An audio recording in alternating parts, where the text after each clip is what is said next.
ओम शांति। शांति, संयम और आत्म जागृति के लिए अर्थात आध्यात्मिक उन्नति के लिए हम अनेक कहानियां सुनते हैं, अनेक शास्त्रों में शिक्षाप्रद प्रेरणादायक प्रसंग पढ़ते हैं।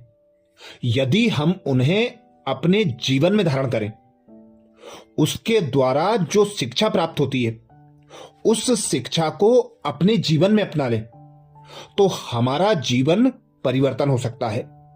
हमें सुख, शांति, सफलता सब प्राप्त हो सकती है।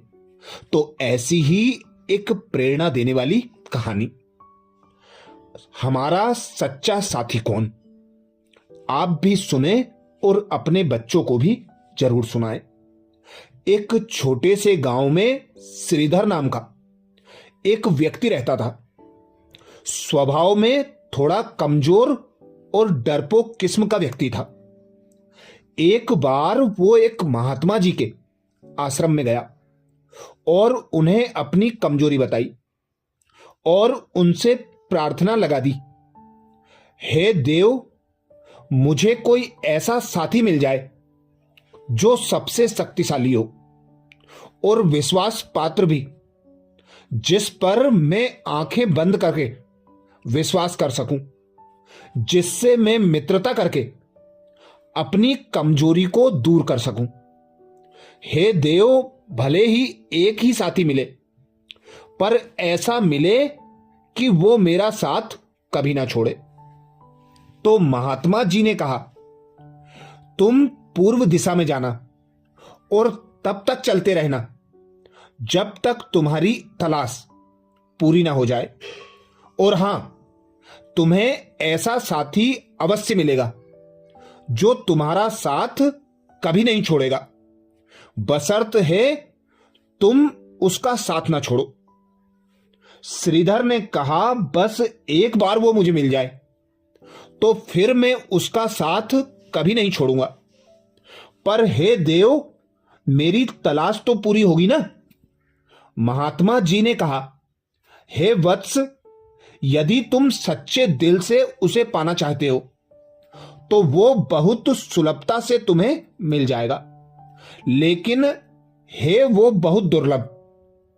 फिर उसने महात्मा जी को प्रणाम किया, आशीर्वाद लिया और चल पड़ा अपनी राह पर।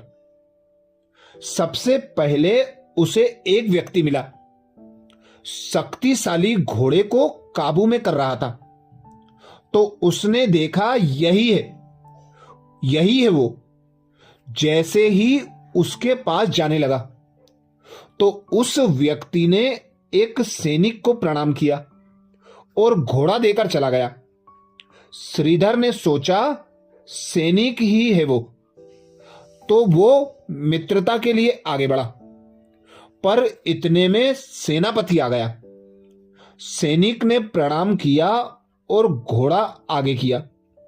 सेनापति घोड़ा लेकर चला गया। श्रीधर भी खूब दौड़ा और अंततः वो सेनापति तक जा पहुंचा। पर सेनापति ने राजा जी को प्रणाम किया और घोड़ा राजा जी को देकर चला गया। तब श्रीधर ने राजा को मित्रता के लिए चुना और उसने मित्रता करनी चाहिए। पर राजा घोड़े पर बैठकर शिकार के लिए वन में निकल पड़ा। श्रीधर भी भागा और घनघोर जंगल में श्रीधर पहुंचा, पर राजा कहीं ना दिखा। प्यास से उसका गला सूख रहा था। थोड़ी दूर गया तो एक नदी बह रही थी। वो पानी पीकर आया और एक वृक्ष की छांव में गया तो वहां एक राहगीर जमीन पर सोया हुआ था।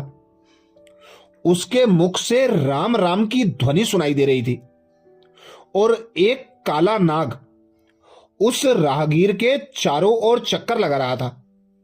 श्रीधर ने बहुत देर तक उस दृश्य को देखा और फिर वृक्ष की एक डाल टूटकर नीचे गिरी तो सांप वहां से चला गया और इतने में उस राहगीर की नींद टूट गई और वो उठा और राम राम का सुमिरन करते हुए अपनी राह पर चला गया। श्रीधर पुनः महात्मा जी के आश्रम लौटा और सारा किस्सा कह सुनाया। और उसने पूछा, हे नाथ, मुझे तो बस इतना बताओ कि वो काला नाग उस राहगीर के चारों ओर चक्कर काट रहा था, पर वो उस राहगीर को ढस क्यों नहीं रहा था? लगता है देव की कोई अदृश्य सत्ता उसकी रक्षा कर रही थी। महात्मा जी ने कहा उसका सबसे सच्चा साथी ही उसकी रक्षा कर रहा था जो उसके साथ था। तो श्रीधर ने कहा वहां तो कोई ना था, देव बस संयोगवश हवा चली, वृक्ष से एक डाल टूटकर नाग के पास गिरी और नाग चला गया। महात्मा जी ने कहा नहीं वत्स, उसका जो सबसे अहम साथी था वही उसकी रक्षा कर रहा था, जो दिखाई तो नहीं दे रहा था पर हर पल उसे बचा रहा था, और उस साथी का नाम है धर्म। हे वत्स, धर्म से समर्थ और सच्चा साथी जगत में कोई नहीं है। केवल एक धर्म ही है जो सोने के बाद भी तुम्हारी रक्षा करता है और मरने के बाद भी तुम्हारा साथ देता है। हे वत्स, पाप का कोई रखवाला नहीं हो सकता और धर्म कभी असहाय नहीं हो सकता। महाभारत के युद्ध में भी देखा, भगवान श्री कृष्ण ने पांडवों का साथ केवल इसलिए दिया था क्योंकि धर्म उनके पक्ष में था। हे वत्स, तुम भी केवल धर्म को ही अपना सच्चा साथी मानना और इसे मजबूत बनाना, क्योंकि यदि धर्म तुम्हारे पक्ष में है तो स्वयं नारायण और सद्गुरु तुम्हारे साथ हैं, नहीं तो एक दिन तुम्हारे साथ कोई ना होगा और तुम्हारा साथ ना देगा। और यदि धर्म मजबूत है तो वो तुम्हें बचा लेगा, इसलिए धर्म को मजबूत बनाओ। राहगीर ने धर्म को मजबूत बनाने के लिए महाराज जी से पूछा। महाराज जी बोले, धर्म को मजबूत करने के लिए दान पुण्य कर्म करिए, माता पिता की सेवा, संतों की सेवा, गौ माता की सेवा, किसी असहाय की सेवा, सहायता, अच्छा व्यवहार, अच्छा आचरण, यही सब कर्म धर्म को मजबूत करता है।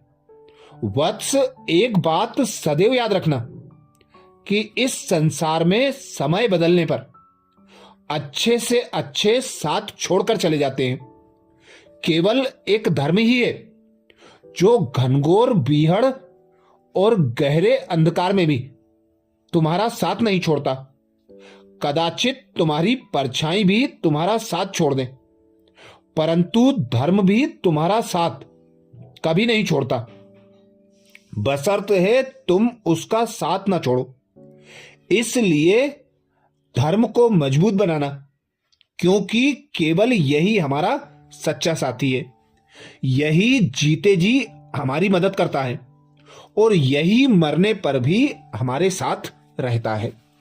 अच्छा, तो इस कहानी से हमें यही शिक्षा मिलती है कि हर एक का भला करते चलो, कल्याण करते चलो, मदद करते चलो, सहायता करते चलो।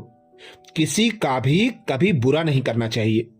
बुरा करना अर्थात अधर्म की राह पर चलना, भला करना अर्थात धर्म की राह पर चलना। तो धर्म को मजबूत बनाते चलें, सदा धर्म को अपनाकर अपने जीवन में सुख, शांति, सफलता को प्राप्त करते चलें। अच्छा, इस वीडियो को लाइक करें, सभी भाई बहनों को यह कहानी शेयर करने की सेवा करें। यदि चैनल सब्सक्राइब नहीं किया तो चैनल को सब्सक्राइब जरूर करें। अच्छा, ओम शांति।